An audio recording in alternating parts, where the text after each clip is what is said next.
কক্সবাজার যে ক্যামেরাম্যান এখন ধরন আর টেয়া দিকে নিজে পাশ দেন এক কথা এখন তো ক্লিলে কেছি জানেন।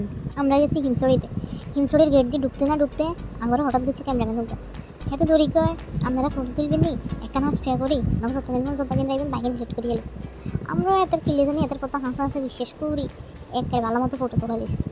তো হরে ফটো তোলা শেষ সাথে আমরা ফটো নিতাম গেছি ফটো নিতাম সাইডে হেঁটে একখানা জায়গা ফটো 10 করে তুলে রাখছি।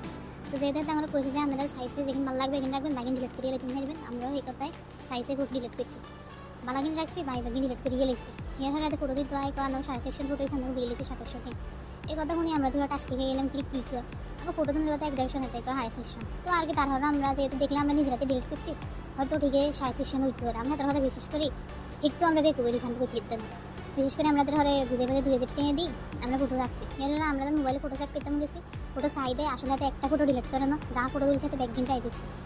এবার কীরকম লাগে একটা মানুষের বিশেষ করে হাতে যে কী লেভেলের সুন্না লাগাইলো সান আসলে মানুষের বিশ্বাস করানো যায় না বর্তমান যুগে।